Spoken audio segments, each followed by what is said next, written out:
मसीह यस्सु के नाम में आप सबको सलाम। आज हम खुदावंद के पाक कलाम में से सीखेंगे कि जब एक दना शख्स अहमक हो जाता है तो उसके क्या नुकसान होते हैं और उसकी क्या वजूहत होती है। वाइज की किताब 7वें बाब की 7वीं आयत में लिखा है कि जुल्म दानिशमंद को अहमक बना देता है और रिश्वत अक्ल को अंधा कर देती है।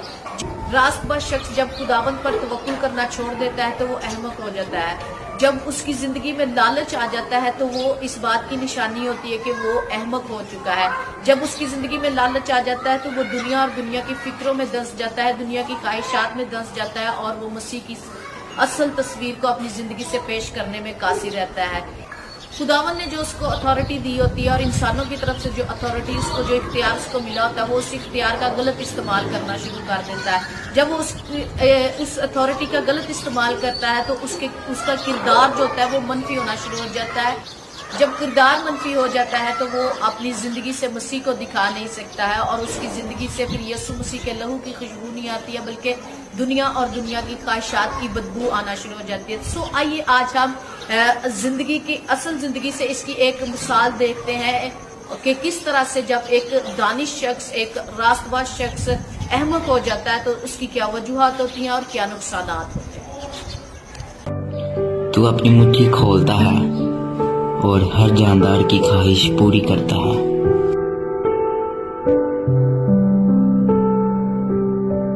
अखराजात बहुत हैं, 20,000 सैलरी है। खुदा मुहैया तो करेगा पर पता नहीं कब।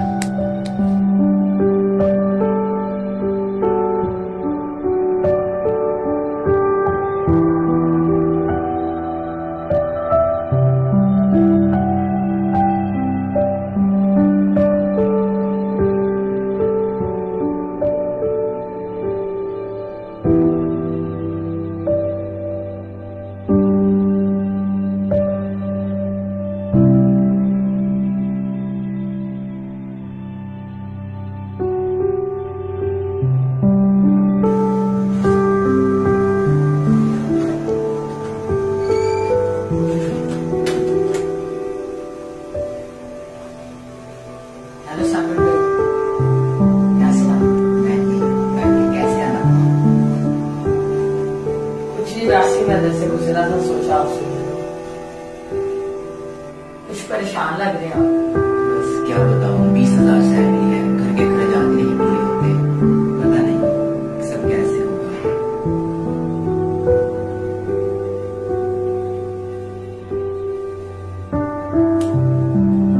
अरे वाह, इसकी तो मुझे असल कमजोरी का पता चल गया। अब ये मेरे आसानी से जान में पड़ जाएगा।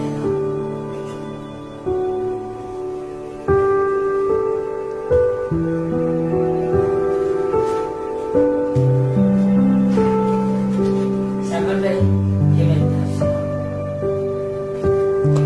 दाम तेरा शुक्र।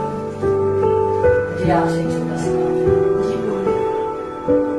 मेरे छोटे भाई को नौकरी की जरूरत है तो मैं चाहता हूँ कि आप उसे इसी कंपनी में हायर कर लें। काम तो मुश्किल है, अगर मैंने इसका इनकार किया तो कहीं ये नौकरी न मान जाए। आपका काम हो जाएगा, आप फिक्र मत करें। ठीक है, शुक्रिया।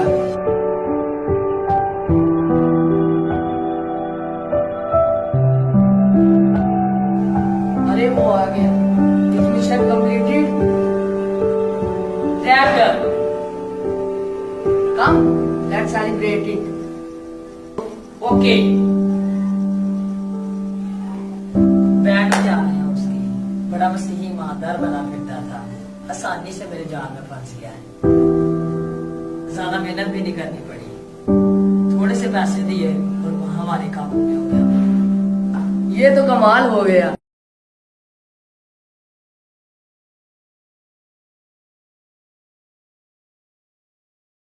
सहमत, कैसे हैं आप?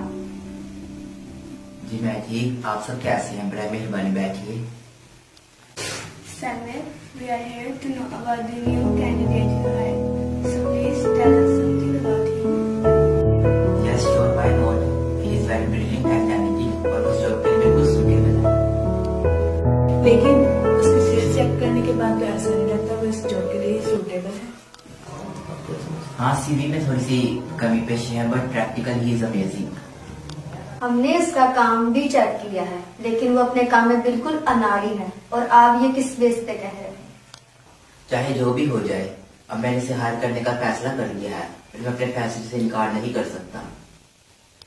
सैमुअल, हमें आपसे ये उम्मीद नहीं थी। हम तो आपको एक सच्चा मसीह समझते थे, लेकिन आपने हमें गलत साबित कर दिया है। मेरे ख्याल से ये इस शख्स को हायर करने की रिश्वत ले चुका है। अब इससे बात करने का कोई फायदा नहीं, हमें यहाँ से चलना चाहिए। बड़े अफसोस से अब हमें आप पर इंक्वायरी दिखानी पड़ेगी। हमें शक है कहीं आपने रिश्वत तो नहीं ली। बड़ी मुश्किल से इस मामले को संभाला है। खुदावंदा मुझे फंसने से बचा लेना।